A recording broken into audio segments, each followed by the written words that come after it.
So the history of Easton football and the traditions that we, kind of follow were set all the way back in the 40s, 50s, 60s, and then continued through the 80s and 90s with those guys. And it's something we talk about our kids a lot, about upholding that tradition and the brand of Easton football that we play, and making sure teams know the day after that they played us the night before. And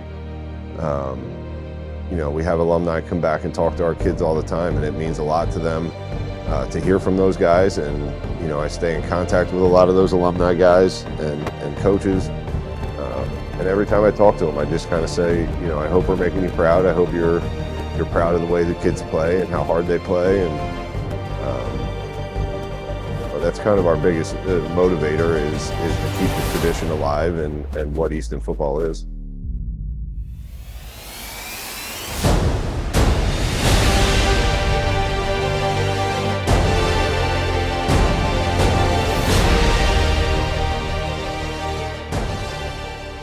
Steve Schiffer told me 20 years ago, winning is expected and losing is a nightmare. And that hits it right on the head. When you win in this town, it's expected. The student body gets really excited, as they should be. But when things don't go our way, it's pretty cold, pretty dark. And that's Easton. And there's no other place I'd rather be.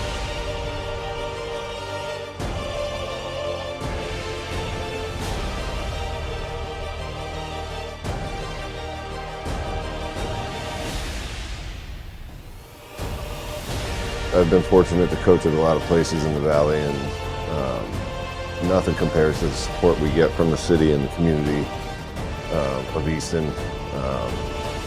Everywhere from our administration to our city leaders. You go in to buy a breakfast sandwich at a spot down here by the stadium, and an 85-year-old woman looks at you and tells you better beat Peaburg that year. You know what it means to a lot of people. Thanksgiving means a lot to a lot of people. So the pride we have is coming out of this locker room on a Friday night, seeing the whole city behind us in those stands. It really does a lot for our kids, and they take a lot of pride in playing for the community and the city.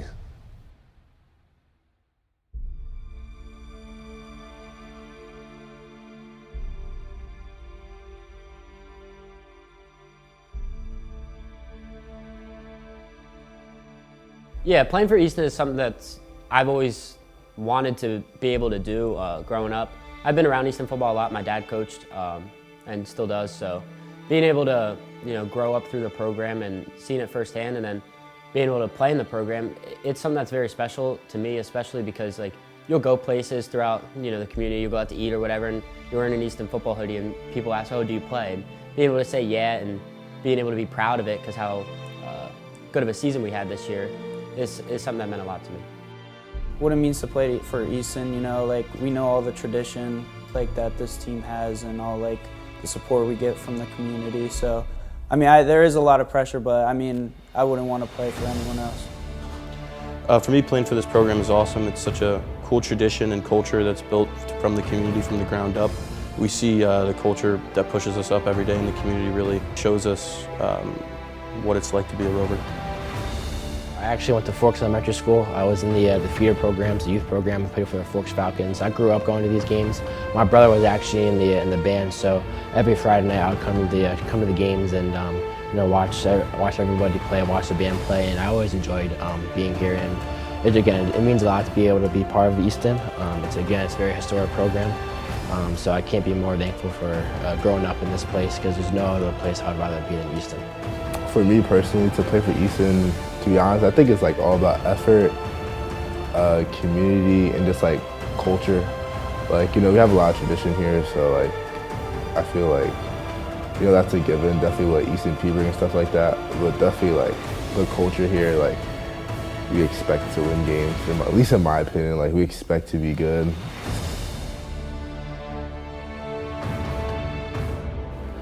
It's definitely it's insane. You never expect for high school football, how many fans will show up every Friday night, home, away, no matter where it is, to watch a bunch of high school kids play. There's a lot of great colleges around this area and they don't see numbers compared to what we see on just a typical Friday night. It's, you know, you walk around town, you have an Easton sweatshirt on, someone's going to say something to you. Easton's definitely a historic program. I mean, I've been other places like Lehighton, and people have came up to me and like wanted to talk to me about Easton football. It's really something that from the outside, like looking in, like you never understand it, and like from the inside, like you just can't explain it. Like I can never describe like all the years I've spent here, just all the things I've seen like with Easton football. Like I couldn't really describe it to anyone else. It's just something that you need to be a part of to really understand.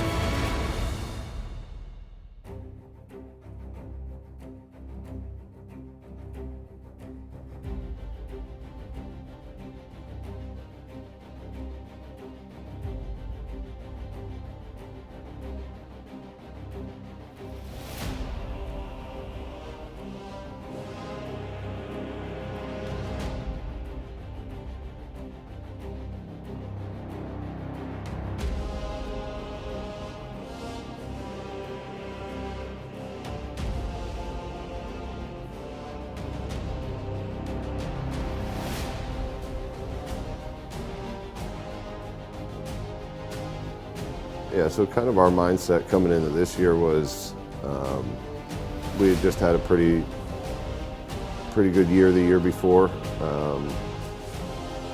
Didn't finish the way we wanted it to as far as the playoffs go, but then finished it off with a win against Peaburg, which we really needed. But coming into this year, I knew we had talent back. I knew we had guys with experience. We had some guys that we had to replace. And those were the biggest question marks, is whether those guys were going to step up and you know, the guys that have waited their turn and contribute to us the way we needed them to. And then as things started to progress through the first week and through preseason and the first couple weeks of the season, you saw, you know, there was something different about this group, and they kind of just went to work every week, no matter what happened on the Friday night before, win, lose. Bad plays here or there. They came back to work on Monday looking to fix the mistakes and get better for the next week, and really just turning their focus on the opponent each week, which was a huge maturity factor on their part. Not letting any of the outside noise come in. And that kind of just goes along with our motto of whatever it takes. You know, 5 a.m. lifts, being physical on offense, on defense, running 9 people to the ball, showing up to work on Monday and getting back to work. Like, we did whatever it took to be successful, and these kids really bought into it.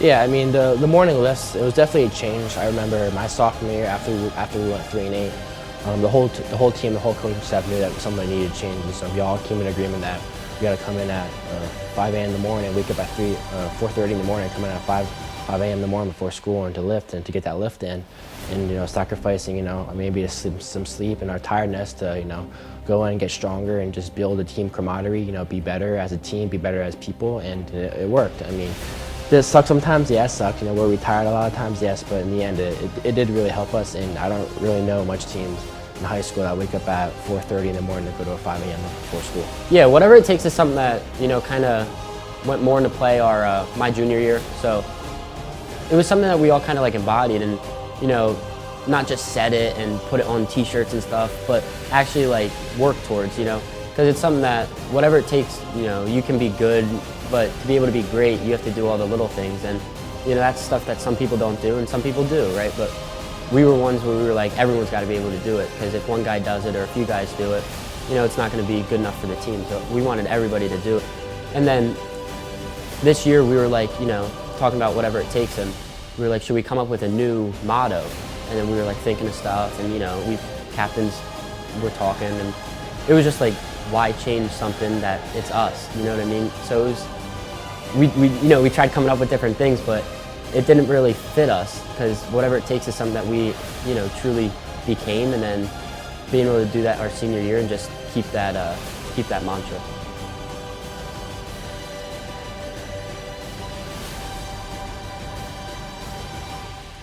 It's definitely something that we took it to heart. Like it's 3 words, but you know, we took it to another level. It was, you know, waking up 4:30 in the morning, you know, cold of winter, it's 6 degrees outside, you know, we're in the weight room by 5:15, you know, the music's pumping, the iron's moving. It's just, it was a lot of like, we have to go the extra mile. I mean, all the kids that like graduated with me, we were winners like growing up through youth ball and in middle school and freshman year. So to go 3-8 was kind of like, it almost felt like a slap in the face, like that, like, hey, like I don't want to lose. So it was, we have to do something different. So it was like, we have to go the extra mile, you know, in the classroom. We have to go the extra mile on the field. You know, Coach Seneca put us through a regime, man. He put us through hell in the summer. Like, it was, you know, hot. It was, we had to go early because of the heat. Like, it's 85 degrees at 8 in the morning and we're running up every Cottingham step. Like, it was just, like, whatever it takes, man, we had to just go the extra mile. We had to do, you know, we had to do one thing. We had to do 5 extra things, you know, just to like solidify ourselves. And I think this year was definitely a lot of, you know, whatever it took. We did a lot of hard things. Erasmus Hall going down 14-0 early. You know, Parkland, tough team, you know, coming out. Like, we knew we had to be on point with them. It was just playing in a league like this, you know, you have to be willing to go the extra mile if you want to be good.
Last week for 8 yards. Ordway looking to throw on second down, has a man wide open. That is number 85, Curtis Crossman. Ordway looking downfield, this time middle with the catch. Touchdown, Red Rovers.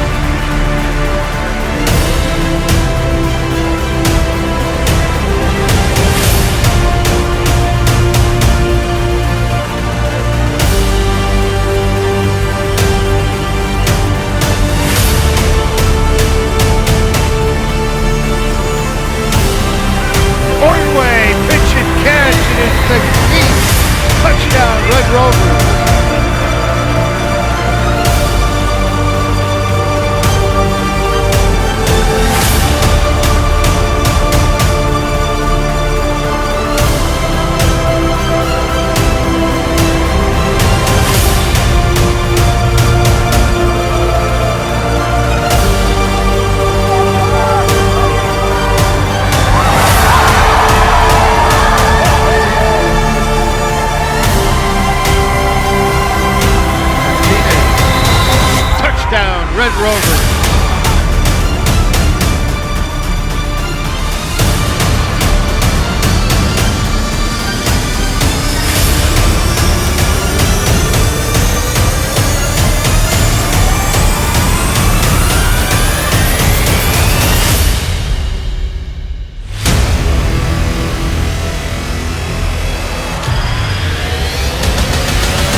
the Red Rovers have their second interception of the football game.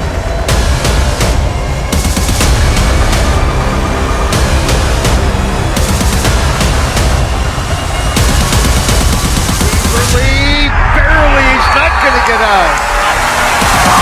No call, and there it is, a safety for the Red Rover defense.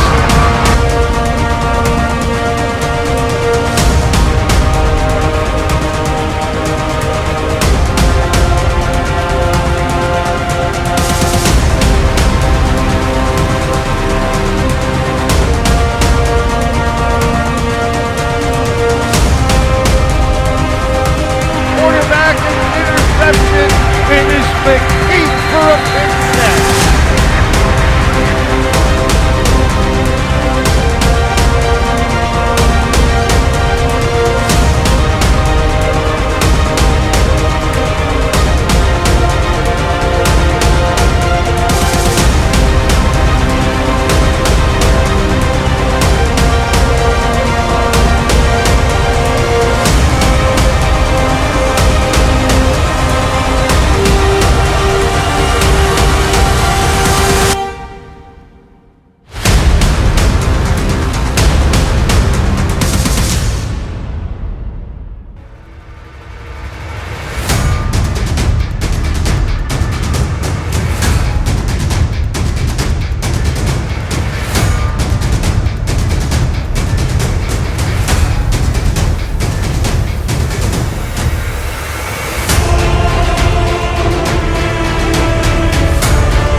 It is considered to be one of the best high school football environments in all of the state of Pennsylvania. Historic Cottingham Stadium bracing itself for another night of high school football.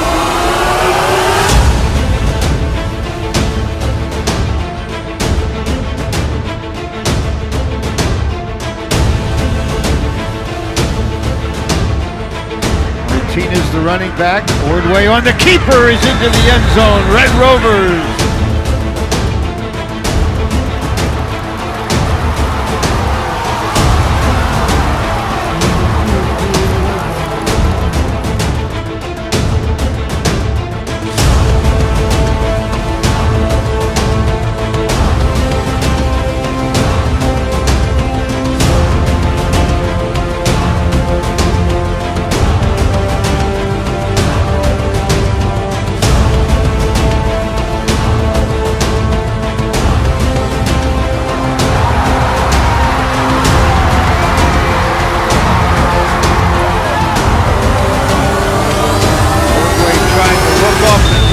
That catch made? You bet it is.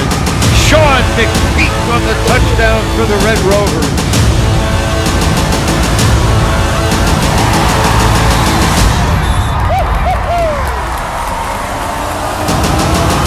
Ordway, his 12th carry, over 77 yards and a punch for now. Ordway to the 10 into the end zone. Touchdown, Red Rovers.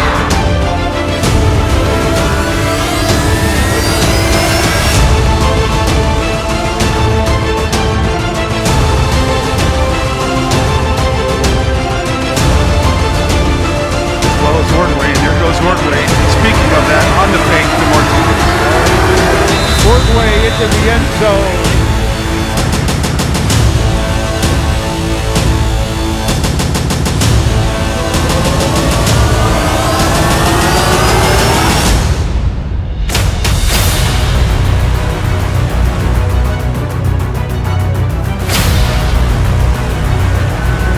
Ordway looking for a bomb downfield. He's got a man, and it is caught. It is McPeak for the touchdown. Easton.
Got the 4 and a whole lot more towards the end zone. Touchdown, Cole Ordway.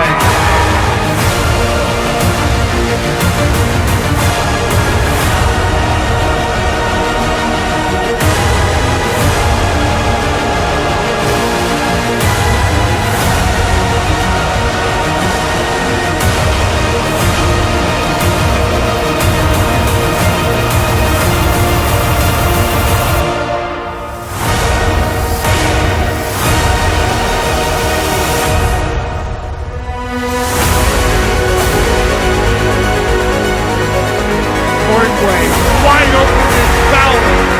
Fowler untouched to the 10. Touchdown, Red Rovers.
Round playoffs featuring the Emmaus Green Hornets with an overall record of 4-6, taking on the top-seeded Easton Red Rovers, who are a perfect 10-0 on the season.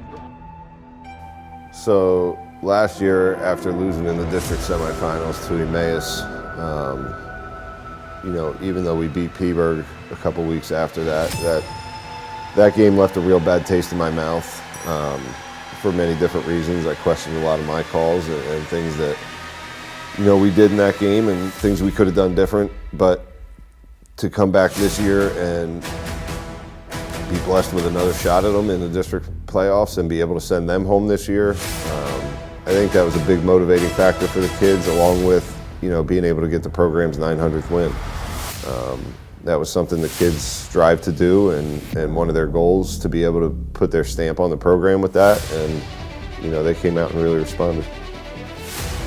I think our mindset was redemption, and that's what we were trying to get, our redemption from last time when they beat us in the playoffs. And then I think it kind of shifted once we played them in the playoffs again.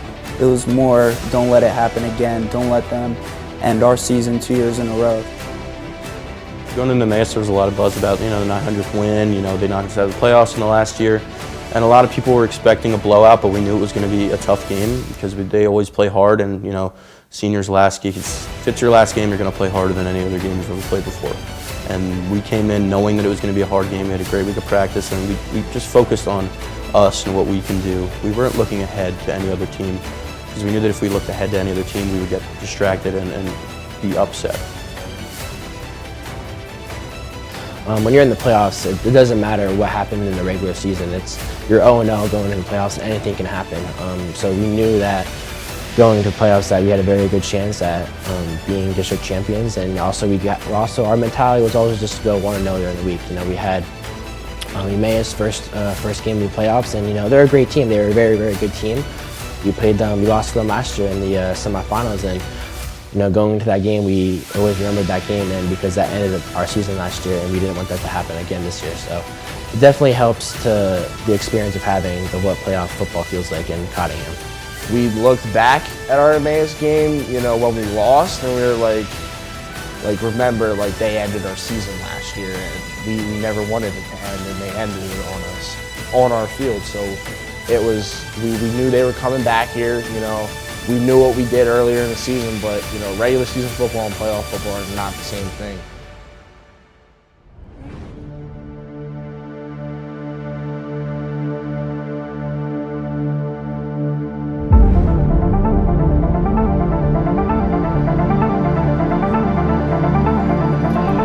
Ordway's going to keep it himself and get some blocks on the right side. First down and more across the 20, 10, 5, and gets tackled inside the 3-yard line, setting up first and goal on Ordway's second run of the night. Ordway again running near side and goes around the blockers and into the end zone for his 30th touchdown, which continues to lead the league.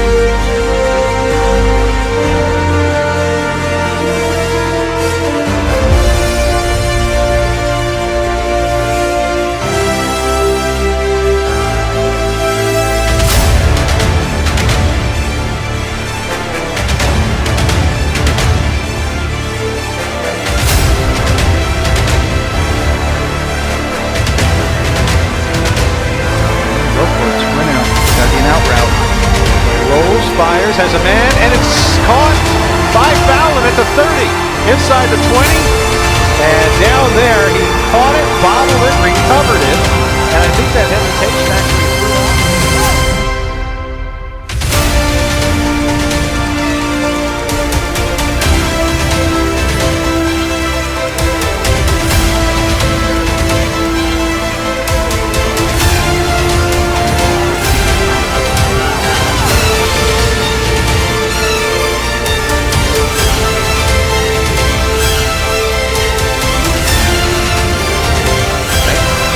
Second down.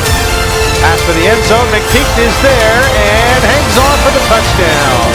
19-yard hook up between Ordway and McPeak, his 5th touchdown of the year, and Easton goes up by a second score.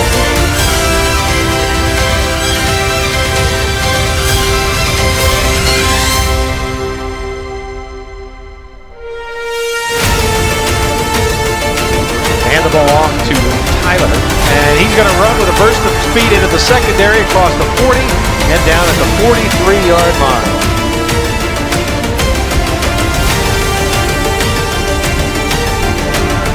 Tyler again, stiff arm, and he has a lot of running room. Into the 5 and the touchdown for Tyler from 28 yards out.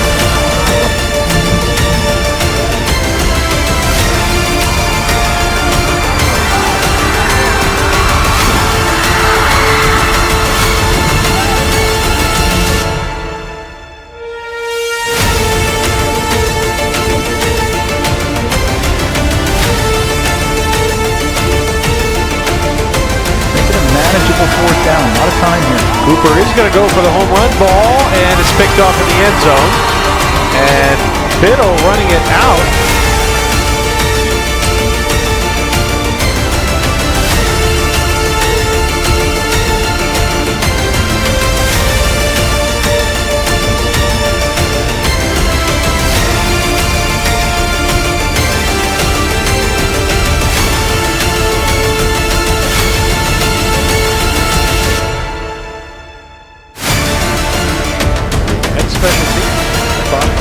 Cooper to the sideline, tipped and intercepted.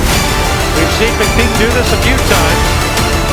This is going to go 66 yards for an interception and another touchdown for McPeak.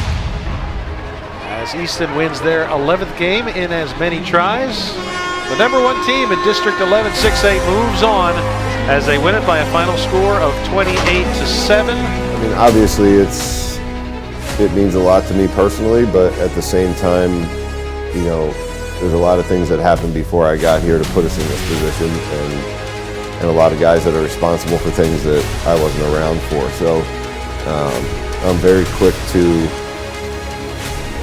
pass that on to my players, my coaching staff, you know, and I can't say enough about the assistant coaches that I have in the program. Yeah, that Emmaus game had a lot of weird things attached to it. Like you said, the 900th win. Coach was telling us throughout the week how we have a chance to make history, and it was definitely like a weird vibe to the game.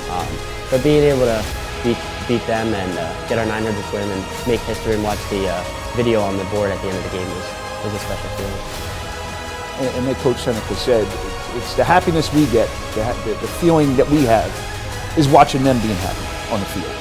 To see that, you know, those guys together collectively, crying, laughing, taking pictures, to see them run off to their families, then we look at ourselves and say, well, we did our job.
I do not like Parkland at all. Like, honestly, I was ready to go after the Liberty game, to be honest. Like, we could have played that Saturday morning, to be honest. We were tested a lot with the Bucks and definitely Erasmus Hall. Wait, was it Central Bucks West and Erasmus Hall? Like, Parkland didn't play those type of guys. So I was like, we're good, we're fine. Like, no, we're gonna win for sure. So honestly, going into the Parkland game, I feel like a majority of the team was honestly angry. There was this narrative that we had to play Parkland and that they were going to bring it to us and we had to kind of play defense and do whatever. And I texted in our group chat that Saturday morning, I was like, I'm sick of this narrative. I think that they have to play us. I don't think they've played a team like us. And we went out there, and from the first snap, from the first drive, I was like, this is different. Like, there's no shot we don't lose this game. And we kind of went in with that mentality the whole week, that this means too much to us to lose this game. It means too much to the community to lose this game. And that's kind of the mentality we went into the game with. No, yeah, the preparation for the district final game against Parkland was definitely a lot. We knew going into this game that it was going to be a dogfight. We knew that they wanted to run the ball. We were a very heavy run team, and we knew that it was just going to be smash-mouth football. And so we knew that we just had to do our assignments. Each one of us had to do our assignments and just execute it. Playing against Parkland in that district championship was for the most part just be us, because we knew matched up wise we were the better team. So a little bit more went into it, but it wasn't like earlier in the year we weren't preparing as best as we could for those games. So it was like, just be us, because we were, 13-0 or 12-0 going into that game. So we knew we were undefeated, so were they, but we knew we were the better team. So being able to just go out, play our football and our brand, we knew we could come out on top then. There's like this stigmatism around Parkland, like that they're untouchable and like they're the greatest thing ever, and it's, you get tired of it. Like they're a great school and they're great in a lot of sports, but we were great too. So it was like we just got so tired of every day, like we didn't read the papers, but we saw what people said. Like it was Parkland this, Parkland that, like they've done this, they've been here before. It was kind of like, it almost felt like a slap in the face that, hey, like we just did all this, we went 10-0, we're 13-0 right now, and you think that we're not going to win this game. So it was honestly, the people still don't believe in you, and that fired us up. And it was, we cranked it up an extra couple notches in practice that week. Like it was like we knew we needed to be on point. They had great athletes everywhere, but we would take our 11 guys over their 11 guys any day of the week. So just reading the headlines, it was just more like, okay, like you think this, like you think that, like okay, we're gonna go show you like that it doesn't matter what you say. Like Friday night, it's gonna be a different story, and it ultimately was. With a history dating back to 1984, District 11 has never had two unbeaten teams play for the highest classifications championship game. That changes here tonight. Number 2 Parkland, the winner of the Lehigh County Division, perfect 12-0 on the year. They are your defending champs. 1 seed Easton, the winners of the Northampton County Division, also a perfect 12-0. It is Parkland, it is Easton. This is the District 11 6A championship game. So going into the district final against Parkland, it's kind of the game that everybody talked about all year, about wanting to see and wanting to happen. 2 undefeated teams in the biggest classification have never met in the district final before. This would have been the first year. I think it was a huge challenge for us as a coaching staff, just because of how well Coach Motzman and I know each other and know what each other does. And I knew he was going to challenge us defensively to be prepared, and we were going to challenge him, as far as, being able to stop our offense and things like that. That kind of chess match between him and I and our coaching staffs was actually really fun during the week to kind of, sit down and try and dissect all the film you can and try and pick up tendencies and things you might be able to hit them with during the game. And then to see that stuff come to fruition during the game was like the cherry on top. A treat for area football fans, as this game has been talked about for the better part of 2 months. The time is now. Parkland and Easton for the District 11 6A championship.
Ordway, play action, now decides to run. He's loose in the secondary. Ordway to the 5, touchdown, Red Rovers! This is what he does best.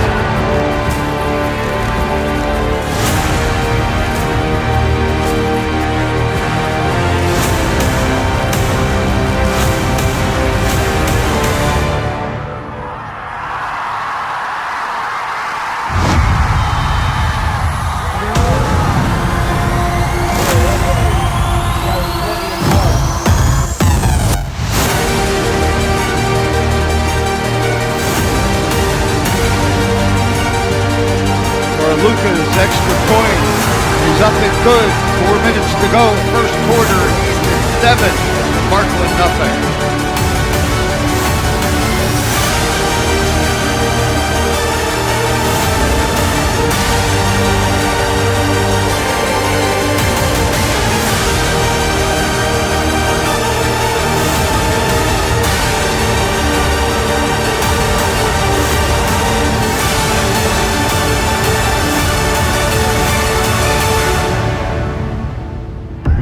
Everybody now in position. 3 players to this near side. Cohen under duress, and down he goes.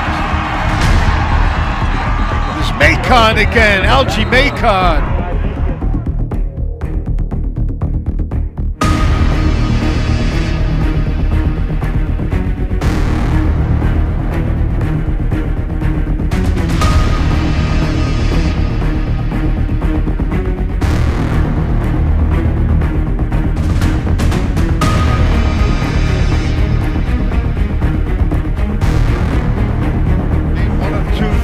As long a 28-yarder, this one from 30, and the Trojans are on the board.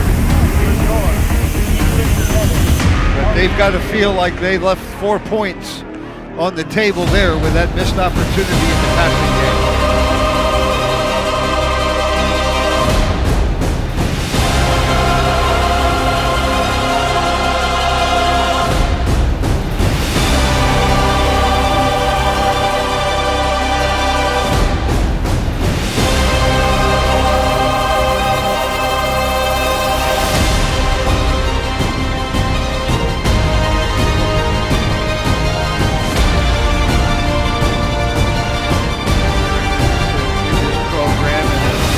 This guy right here is a cousin to the elders, and he's not treating the Trojans well here to the 5.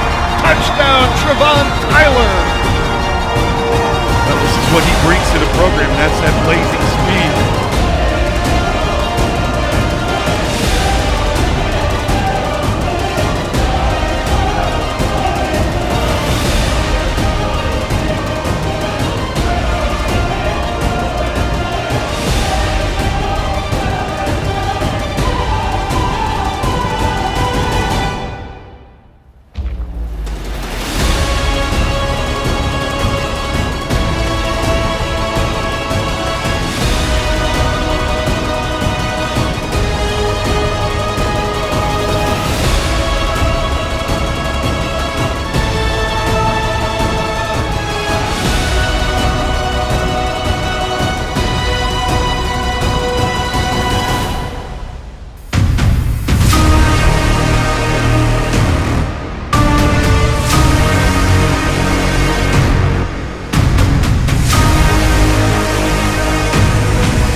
Impressive answer for the Red Rover touchdown, and we've got a 14-10 Red Rover advantage.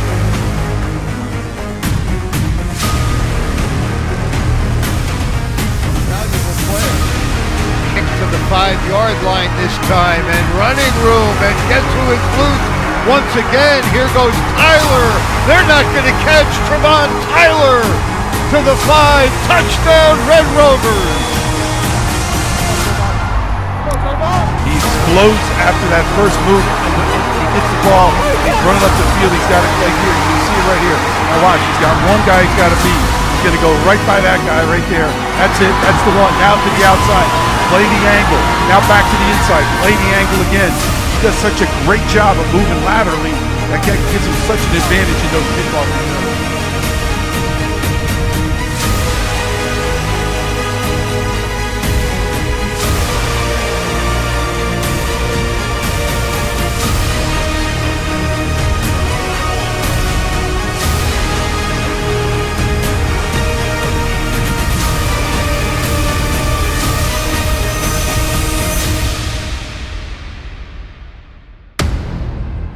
On multiple occasions. This is beyond what you see on the field. Do the Trojans have an answer? One man to beat out the midfield, and Barluca with a terrific effort to take down Thomason.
It's Skylar Fowlin. Parkland had a very good, some things went their way in the second quarter. We made mistakes, and Parkland capitalized on that. And next thing we know, it's 21-17. But with the closing minute of the half, our offense takes it right down and big pass to Skylar Fallon, and now it's 28-17. That was huge. So when we gave up the touchdown late in the second quarter before the half, it kind of got a lot of momentum back on their side, but our offense was able to come down, and Skylar was able to hit a big pass play for a touchdown right before the half to put us up 28-17. And then coming out of the half, being able to take that drive down and score right away to go up 35-17 was huge. And then from there, I think the mindset for us was put it in our offensive line's hands and let them do what they've done the entire year. And that's move people around, create holes, and get first downs for us. And kind of eliminate their offense from the equation. And our offensive linemen were able to do that a lot this year and eliminate other people's offenses just by how they can control the ground game and control the clock for us during the game.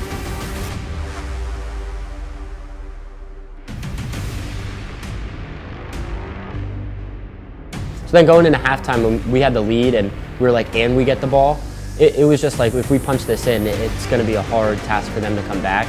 And especially the way our defense was playing. So being able to, I think the message at half was more just, keep playing how we are, and if we come out and score right away, it's almost going to be a game.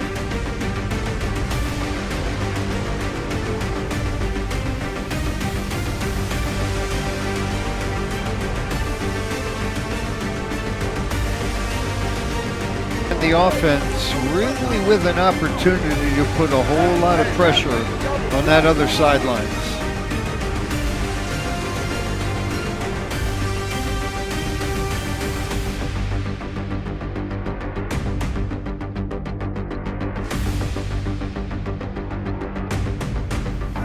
And Seneca not appreciating what this call is all about.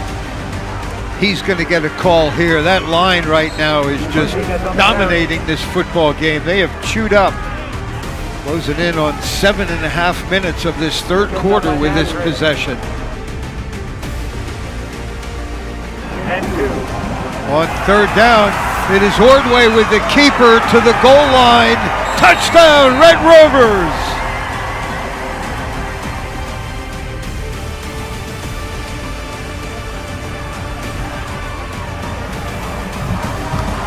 Third down and 2.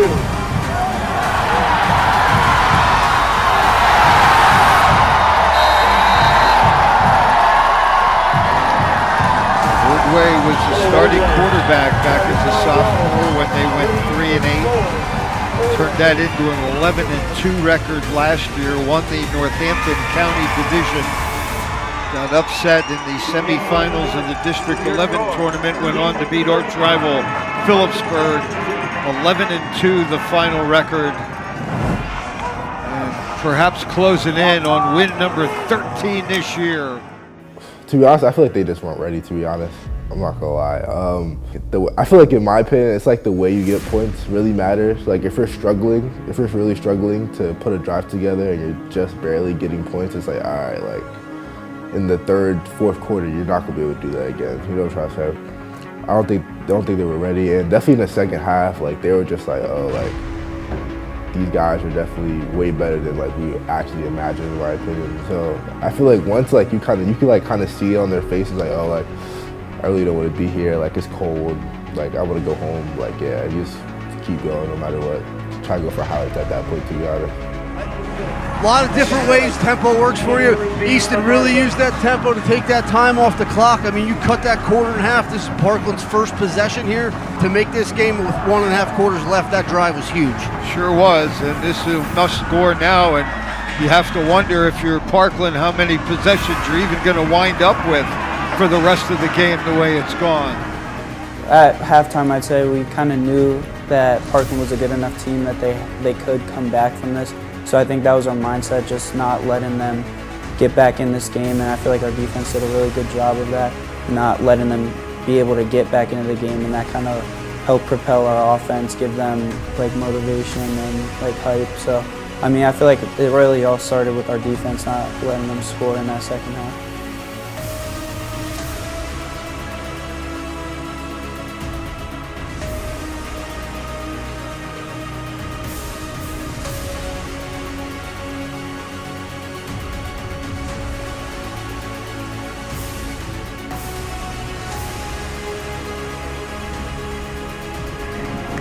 Get the ball to the 40-yard line, and they're not going to have any chance as Cohen is buried on the play. Number 59 is Anthony Diaz with a sack. Yeah, so going into halftime at Parkland, every halftime our O-line coach comes over with a whiteboard and he writes down what we want, what we should improve on, what our mentality should be. And you know, it was to keep the foot on the gas, keep our foot on their necks, just finish this game. 2 more quarters and you have that blue medal, and that's what we were striving for. And I feel like there wasn't much words said because we knew what we had to do and what we had to do to achieve our goal. And we were so close to it that we were just like, let's dominate the rest of this game. Let's keep rolling like we are.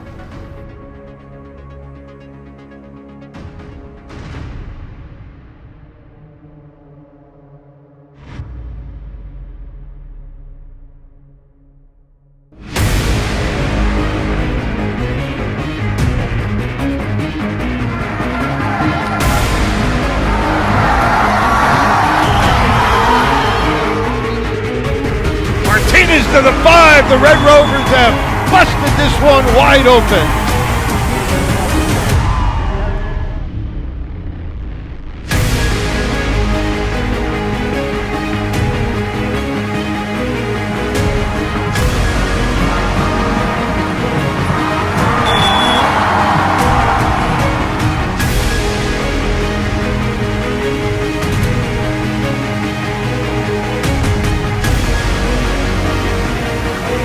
Another 32 yards, rushed for a touchdown last week.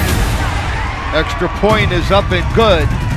Easton 41, Parkland 17, making 42-17.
No, raising that trophy, the district final trophy, it's a different feeling. It means a lot. It made me feel like that all my hard work, all of our hard work paid off in the off season, in the winter, during the season. You know, I just had so much joy lifting that trophy. It was just like, all right, like our goal was to win the district championship, and we did that. And I remember after the game we had an offensive line meeting, and I gave Coach Fleming the trophy.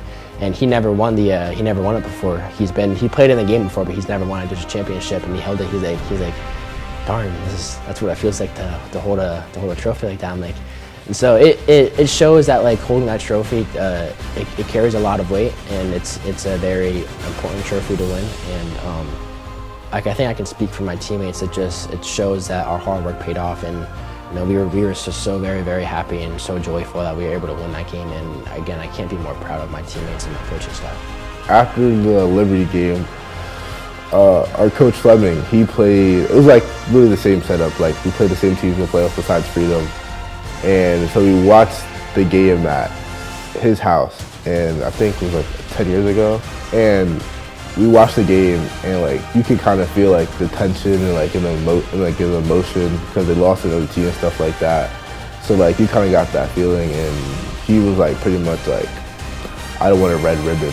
From that point on, like you kind of knew like this is way bigger than just the players. Like it's the coaching and like everybody. Like people interviewing me and stuff like that. Like, oh yeah, like Easton hasn't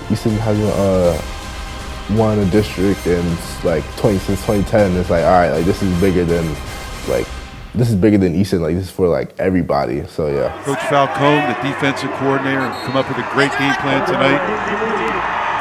One more snap and the celebration begins. The Easton Red Rovers are back in the winner's circle. Red Rover Nation celebrates a District 11 championship for the Easton Red Rovers here in 2025. So to score 42 and to give up 17 in a big stage district championship game, something we haven't been in. We haven't even been in that game in 11 years. No, it was a very proud feeling. Since 2010, since this program's won a district championship, it's a long time for a proud program, one of the most storied programs in the area. It is, and this community deserves this tonight. The administration deserves it. Our student section deserves it. The crowd deserves it. I mean, this has been a long time coming for 3 years to get to this game and to get to this point, and there are a lot of people that played a role in getting us here. So thank you to everybody. Thank you to the whole freaking town that showed up for us tonight. So it's a great feeling. You know, you got to give these kids a lot of credit. They wake up at 4:30 in the morning every winter morning to come in and lift before school at 5 a.m. because that's what we decided worked best for us. So these kids have put a lot of work into it, and I'm just so thrilled for them. Awesome, man. Congrats. Yeah, when we raised that district trophy and the clock hit 0, I was just so proud of the team, and honestly all the coaches, because they were with us when we were 3-8 our sophomore year, and you know, I was proud of all the guys that put in the work and bought into what the coaches were saying, and it paid off, and it was really special to see the whole team just come together like that. And you know, hugging my parents, hugging my dad, I was like, this is what you've pushed me for so many years. It's like finally it's a culmination of all the events that you've pushed me towards, and I wouldn't have it any other way. It was a fantastic experience. Being able to hoist the trophy up and, you know, look up in the stands and see everybody smiling, because nobody left the game, right? Like it was like they were all there cheering for the game and then everybody stayed. So being able to see up and everybody there supporting us and all the hard work pay off towards the goal we all were working towards, it was just great. And looking up in the stands, like I said, and seeing our whole team, it was just something that was special to all of us and something we'll definitely never forget. I mean, it was an awesome feeling. Like, I know Easton hasn't been in the district final in a couple years, and we haven't won the final in a even longer time. So, it was a really awesome feeling to see like the whole community thrive and see everyone that was involved be able to be a part of it. And I mean, for the guys on our team, like we were all just super excited, super happy that we could see the work that we put in pay off. First time since 2010, the Red Rovers, District 11 6A champions for 2025.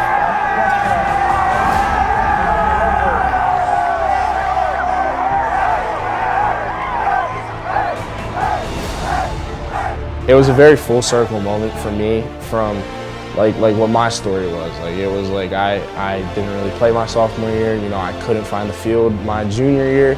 So it was just awesome to be a starter and take my team somewhere that we haven't been in a really long time. And I couldn't thank all my brothers enough for helping me, because it's not like a one-man effort. It's everybody. It's, you know, I need those 10 other guys to show up every day and put hard, solid work in. I needed them to work in the weight room just like they needed me to. So it was honestly, you know, to see the district trophy come back to Easton after it was away for so long, and to know that like I did this with the kids I grew up playing middle school ball with it was an unreal feeling, because, you know, we were all together, and it was things we said in 7th grade, like as kids on the middle school B team, like right after COVID, like we're wearing masks like to play, and like, yeah, we're gonna go win a district championship, and we were gonna do this, that, and it was awesome to see like all the things we said when we were younger, you know, just come to fruition, and, you know, to win a district championship the way we did, like the way we wanted to, and it was just a great feeling to, you know, see like all the kids and all their different stories, and, you know, all come together. And then we went and we won a district championship, and that's all we ever talked about. So it was just an amazing feeling to have.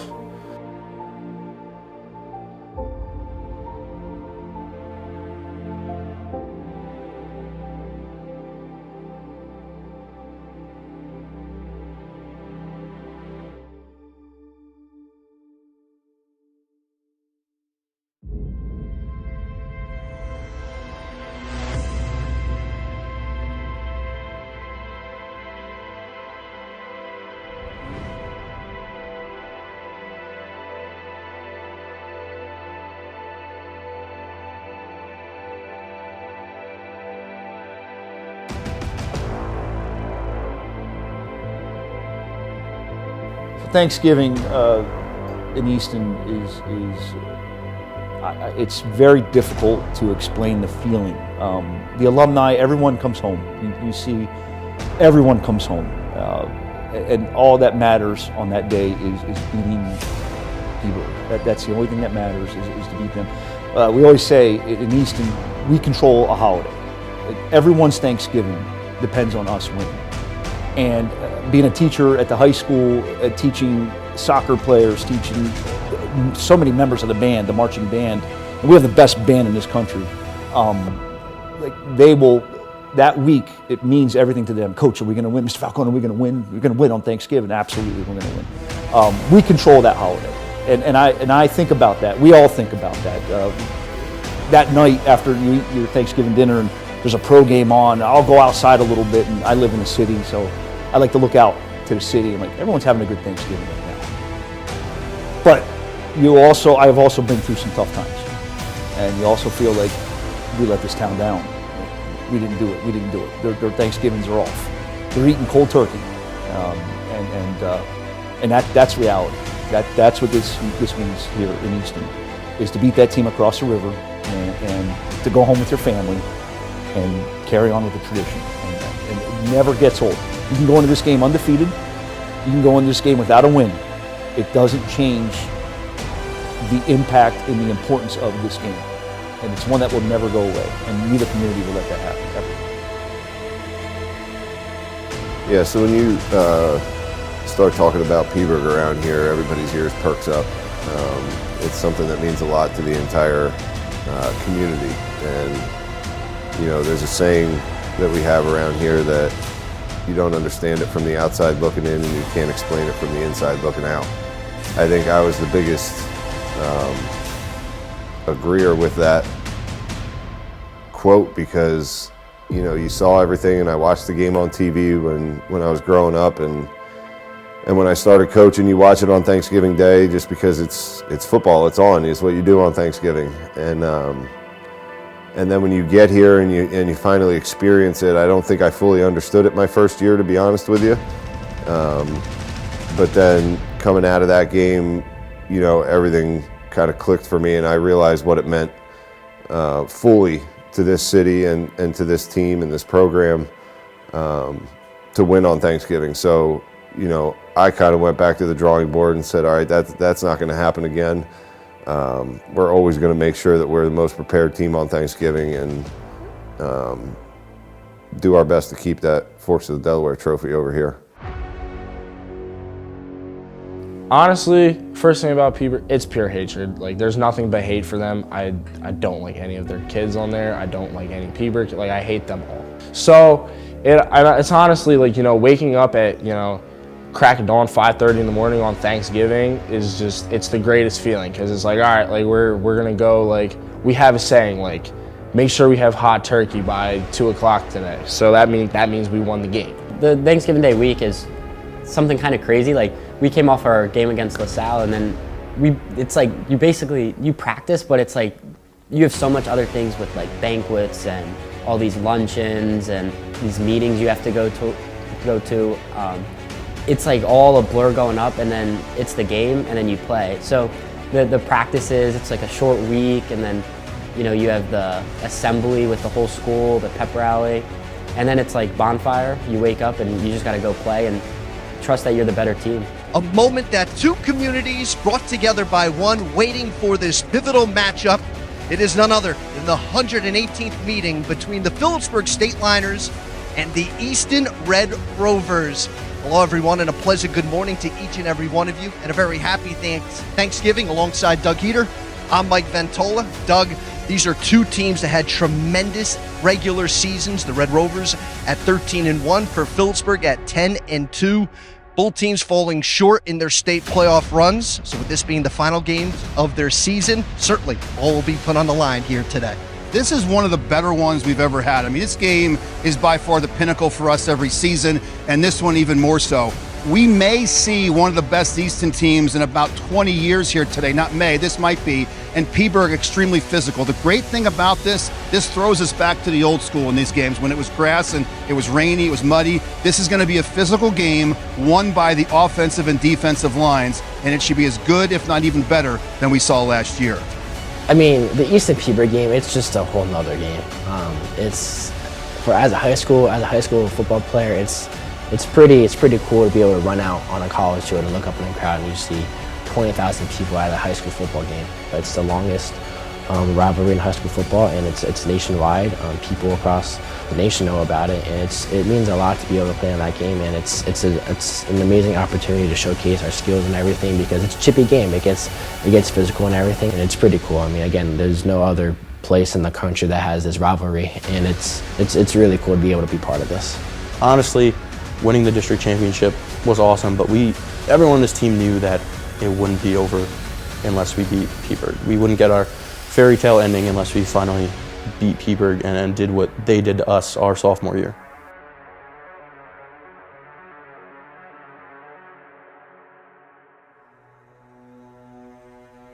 All the noise, all the extracurricular activities, all behind us now. It's time to get between the lines and determine a winner in this storied rivalry, the 118th edition. And you can see why the excitement has been growing for these two teams to get on the field, and Rovers will be the home team here, getting ready to take center stage. Just a beautiful atmosphere once again here, and looking for a good football game here this morning on Thanksgiving Day. Yeah, these are always great games, these rivalry games, and you're going to see two different styles, and you're going to see things that you've seen in the past, and things that they've done all year long and been very, very successful at. Easton's had a great year, as you said, district champs. There's always extra special juice for this game. Mike and Doug were saying about how it's going to be a physical ball game, and I think the physicality up front, both sides of the line, is going to be the big determining factor. It's honestly, it's a great rivalry. My family was a part of it. My uncle won MVP. My cousin was a big contributor in it. So it was just awesome. Like I woke up as like, I want to make a mark today. We get ready to go here at the 118th edition of Easton Phillipsburg football is now underway.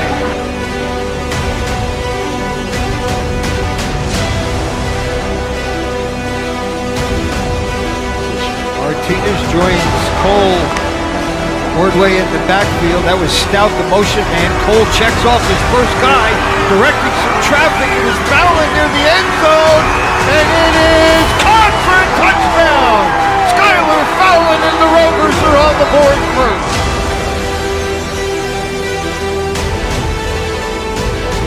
Ordway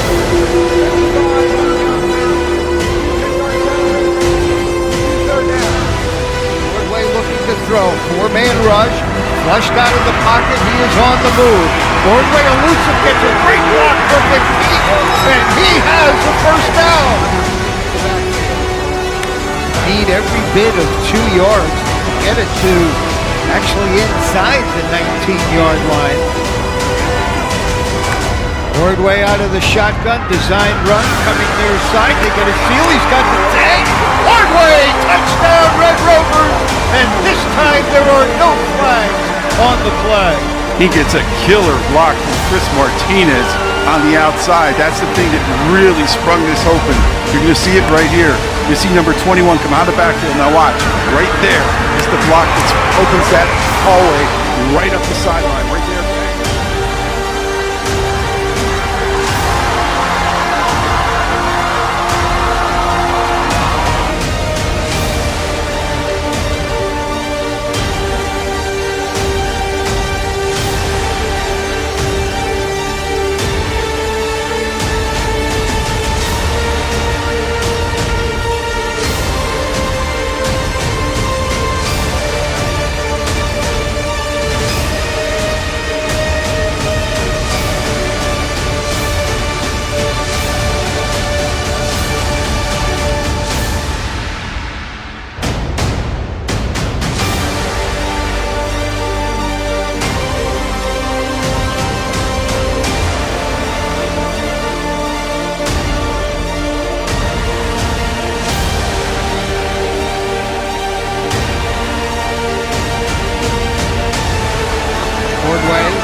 here, breaking free. He's to the 40. And will just sidestep out of bounds at the 49-yard line.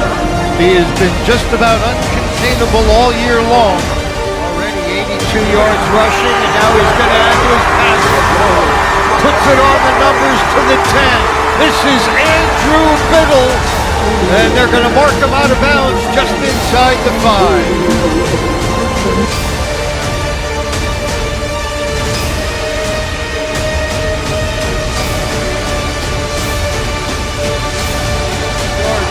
Trevon Tyler getting the call, and Tyler is into the end zone.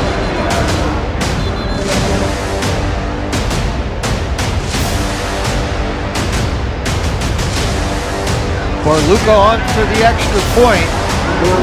And field position does not matter for the Red Rovers as they drive 91 yards for the score.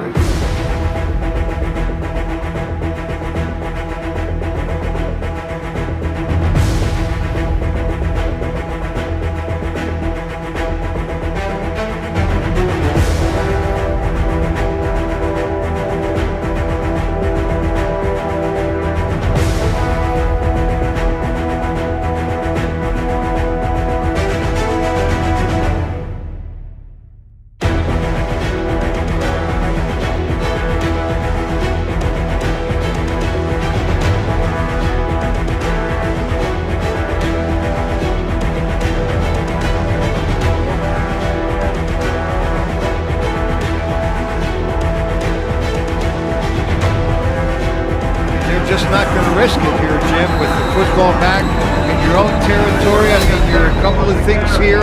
You're going to put some faith into your special teams and your defense to try and stave Easton off. So the story's been told a number of times by me and my teammate Ant Diaz because he recovered a fumble. Shout out Ant. So we had them 4th and 5, I believe. And they were going to go it was 4th and something. They were going to go for it. And then they got a false start penalty. So it backed them up 5 more, and they had to punt the ball. Like, they had to. 10 ball, delay game on the offense, 4th down. And my coach wanted to call safe. Coach Seneca called safe. I wanted to run a pump block called wham, which was me and my best friend, the other linebacker, Doug Kossover, coming up the middle. And Coach Seneca said, no, we're going safe. So the special teams coordinator said we're going safe. I just kind of looked at him and I was like, I asked my best friend Judd, I was like, do you want to go? And he was like, yeah, but they called safe. And I was like, well, let's go anyway. And we happened to get there. It was an awesome play. It was really like a big, point in the game to go up. I believe 21 it was. Like it was awesome. Steve Weissel, Anthony Castro have also kicked 46-yard field goals, and there is a block on special teams. Recovered by the Red Rovers. Touchdown, Easton. Looked like Sean Kilpatrick in there for the block. Recovered by number 59, Anthony Diaz. You could see the Rovers looking at the sideline. They were looking for a special signal, and they must have got that signal that we're going to go for the block, and they did. I mean, it was a great feeling. I mean, nobody on the sideline said, hey, I didn't call that when I came over, so it was all right. But it was just an awesome feeling to be able to get there, and it was a cool moment, and I'm never gonna forget it. Like I have a big picture of it. It was awesome, but I couldn't do it without the 10 other guys on the field trusting me. Like those guys easily could have said no, like shut up, we're not running it. Coach said no, and they could have done their own thing while I did mine, and it could have been bad. But when you get 10 guys that really trust each other, that really believed me, I was like, hey, like let's go, we're gonna get there. And they said, you know what, well, yeah, let's do it. And we got 11 guys all on the same page, right away, like in an instant. And it was just such a cool moment. It was so cool.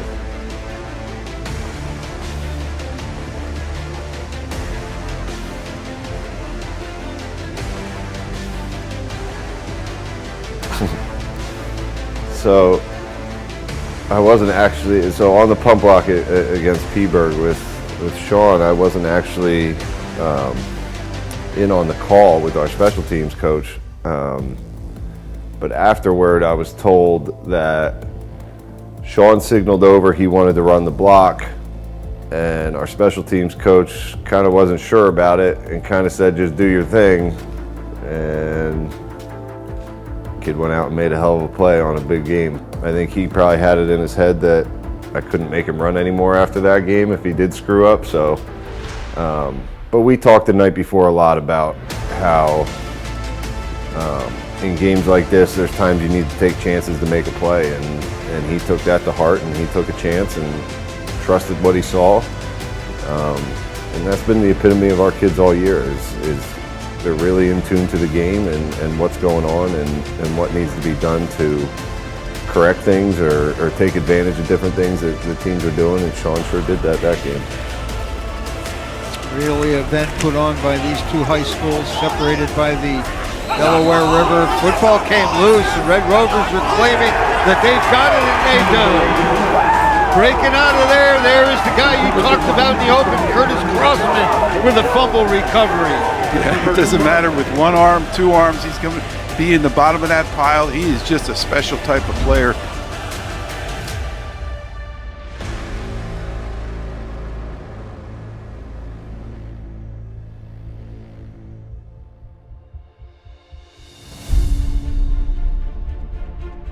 Wide open, we'll get back to that. It is Biddle to the 20-yard line, and the Red Rovers are firing in all areas of the game.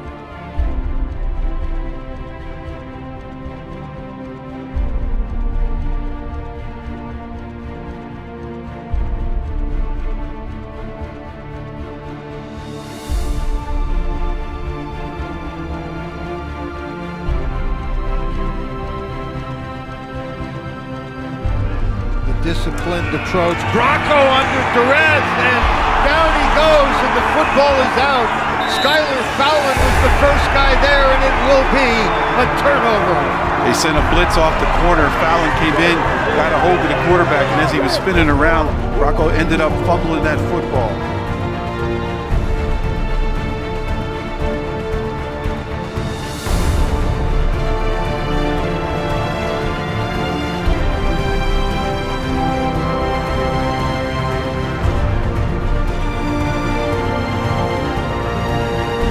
Martinez wanders out in front, steps to the outside, diving end zone. Touchdown, Red Rovers! What a great job of using your blockers on the outside. Martinez showed you his ability to really do a good job with that as he takes himself outside. Take a look at it. There you see, now watch, he's going to wait, he's going to wait. He's going to use that block from the outside by McPeak. McPeak forces his man to the inside. He's going to go outside, changes his feet. Great job by McPeak.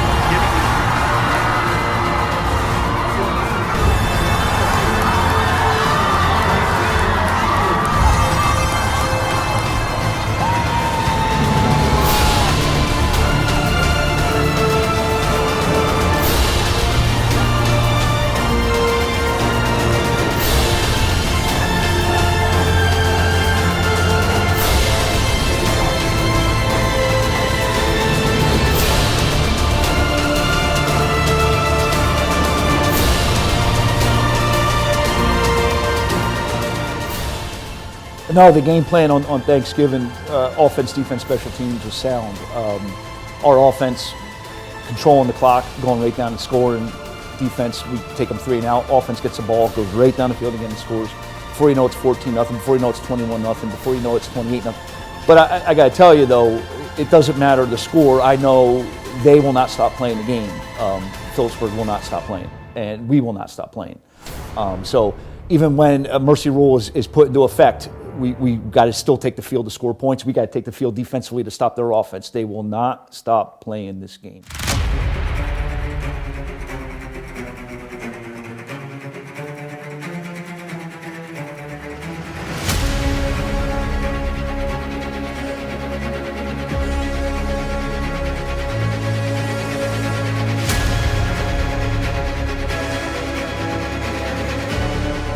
Matt Seneca, Doug, all yours. All right, Matt, first of all, I don't think you could have imagined, maybe you did, a better first half for this team, up 28-0. Yeah, I mean, obviously it's good to be 28-0, but I'll be honest with you, I'm confident in our kids. I knew they'd come out and play this way. It was just a matter of handling the adversity. Coach Shifford, I told you we'd come do it, baby.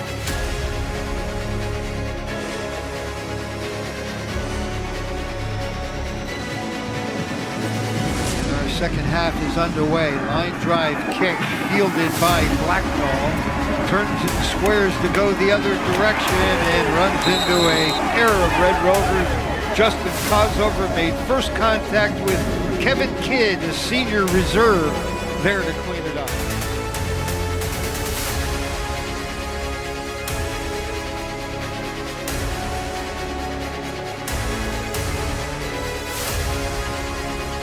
Genovese breaking free, it is Bracco. He's got the football and loose to the 20. Michael Bracco goes the distance. Touchdown, Stateliners. Marrero on for the point after, and it is off the upright. Very happy how things went defensively, offensively, special teams. They scored in the third quarter on us, a big pass play, and but we didn't miss a beat. You know, our kickoff return team took the field, did a nice return. Our offense goes right back down and goes to work, you know, and then defense, we're back up again, and we took them off the field. So, yeah, they got 6 points on us in that morning, but, you know, we scored a lot of points on offense, so it was a good Thanksgiving.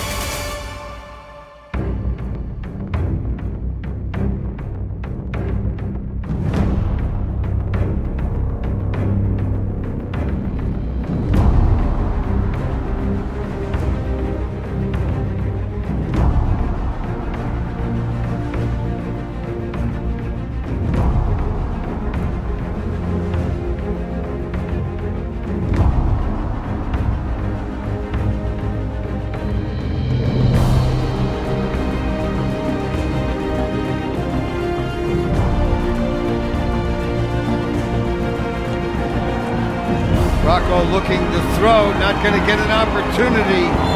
Football is out according to the Red Rovers. Looking for yet another turnover, and they've got it. 53 coming out of there is Elijah Gobsner. Yeah, so as we went through the first half, I mean, I think our game plan was playing out the way we wanted it to. I thought, you know, we were very confident in being able to stop their offense, which we did, and we're also very confident in our offensive line and our offense to be able to move the ball on them, which we did as well. You know, from getting off the bus at 8:30 in the morning, our kids were so locked in and focused that I really didn't need to say a whole lot to them before the game. I didn't need to say a lot to them during the game. Like, they went out and did what they were coached. They went out and played Easton football the way they know they're supposed to, and I think you saw the result of that.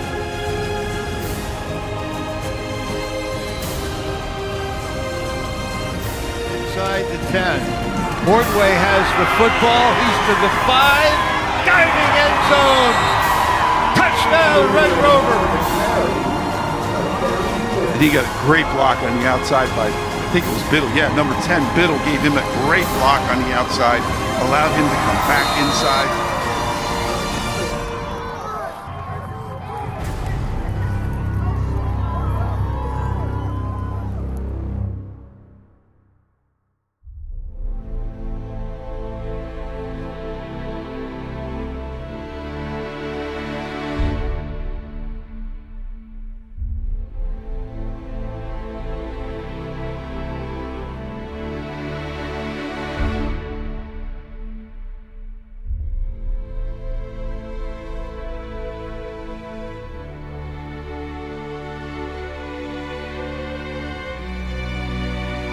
Rubber match between the two senior classes. Easton will wind up a 2-1 winner.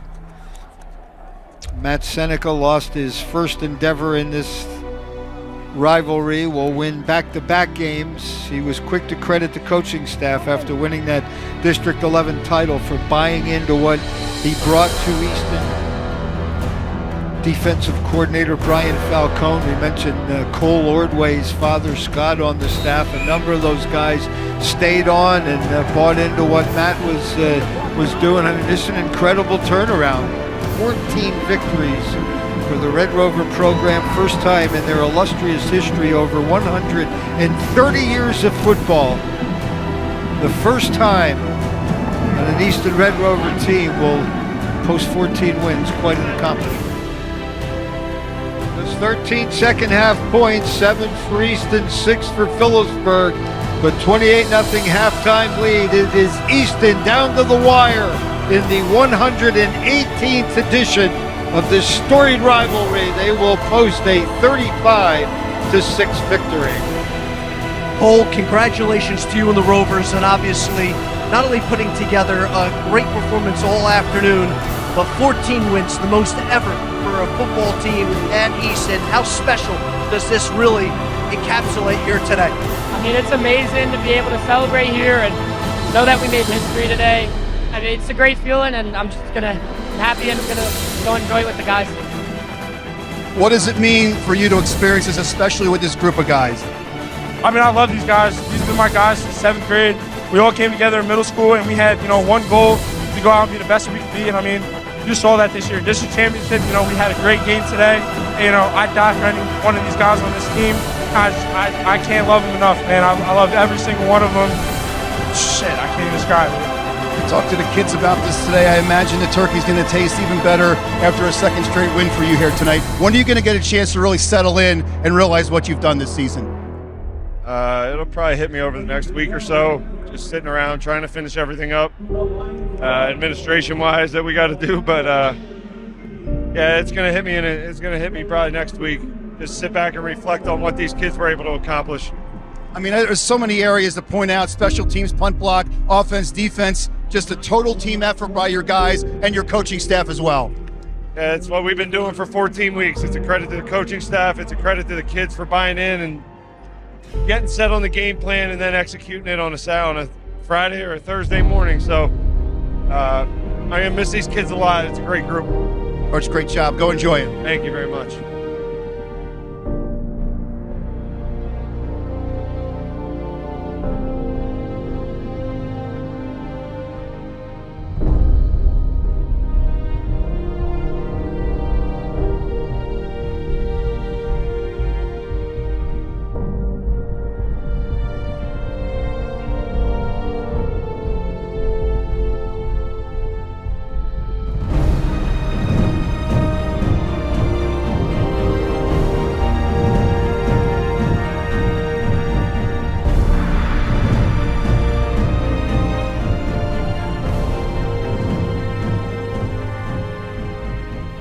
So as far as the season goes, it was probably one of the most fun I've had playing football in my life. And honestly, I think it stems from how close we were as a group of guys. Like, everyone relied on each other.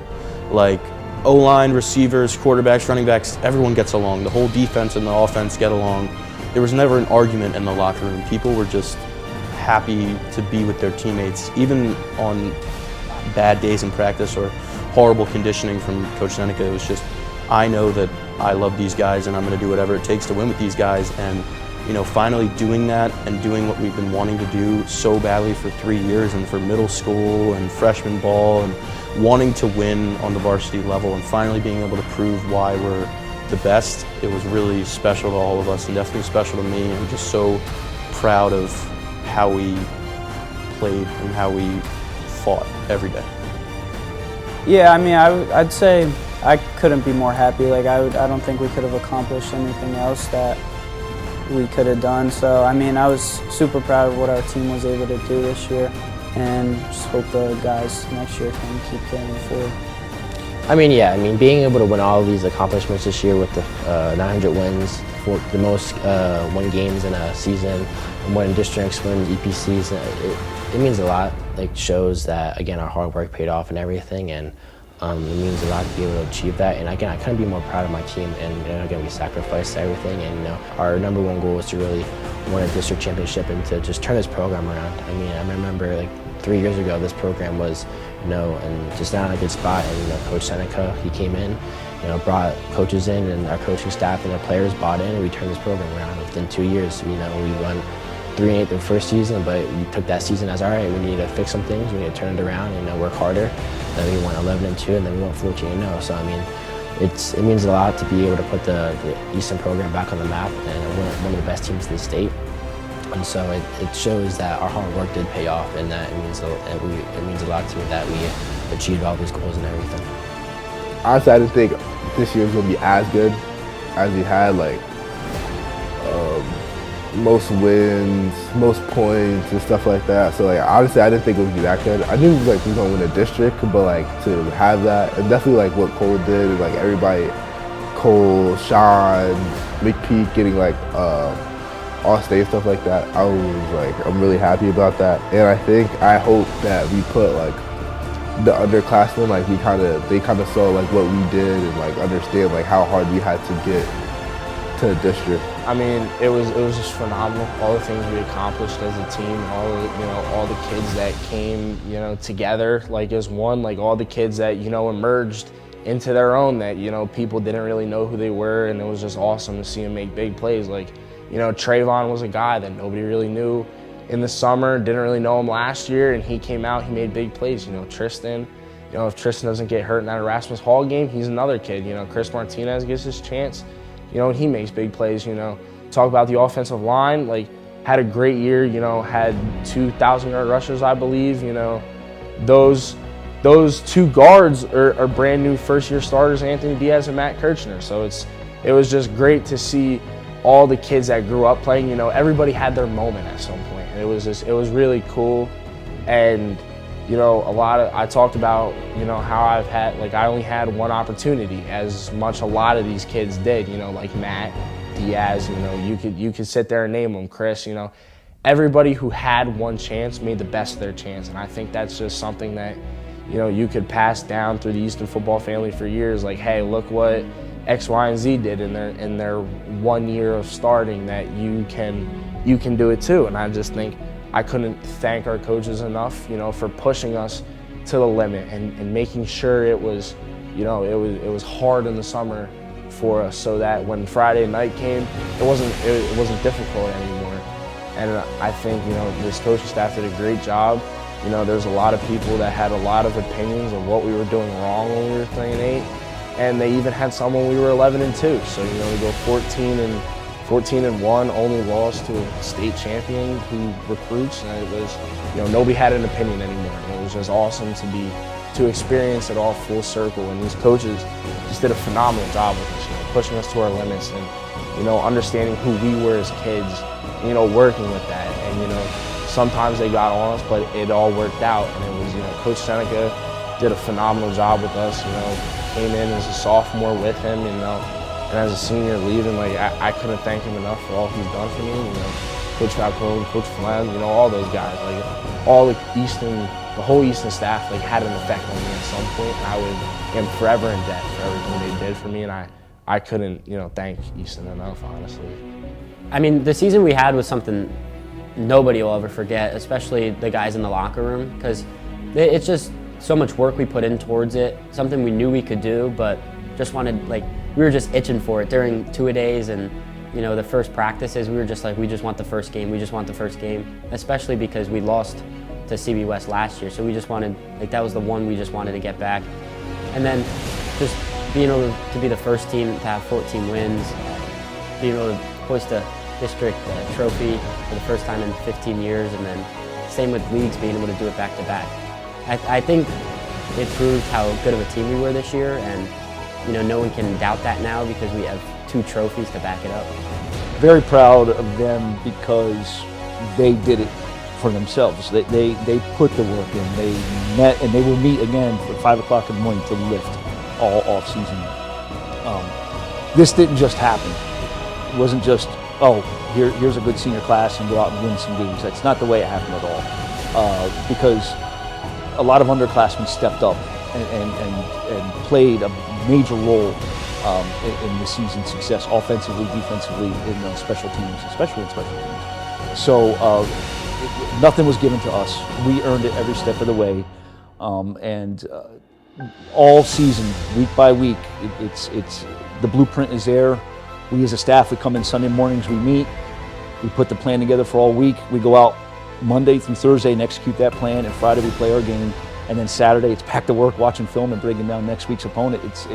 Not a lot of time to sit back and reflect, and not until the season's over, and that's when we all just kind of get away from each other a little bit and just kind of like, wow, we did some things. Our boys really did a lot this year, but in the grind of the season, there's no time to sit back and reflect. That's not what we do. We just keep preparing for next week's opponent. Very proud of our boys. So looking back on the season now that it's over, it's kind of surreal. I still don't think I've completely taken in everything that these kids were able to accomplish, and I think it's going to take me a little bit for it to fully set in and appreciate everything that they've done. Not only for me and our coaches, but our program and the high school and the city. This 2-year run so far has been pretty magical for this place, and these kids are 100% responsible for it. So, I told them before the Peaburg game, the night before the Peaburg game, I said, they don't realize what they've done for me as a coach as well. They restored my belief in myself that I could do this job, that I'm in the right place at the right time, doing the thing that I love. So for that, I'm never going to be able to thank them enough for restoring that belief in myself that I kind of lost for a little bit. So, I tell them all the time, I treat them like my son, and I couldn't be more proud of every one of them. Whatever it takes. Whatever it takes. Whatever it takes. Whatever it takes. Whatever it takes. Whatever it takes. Always.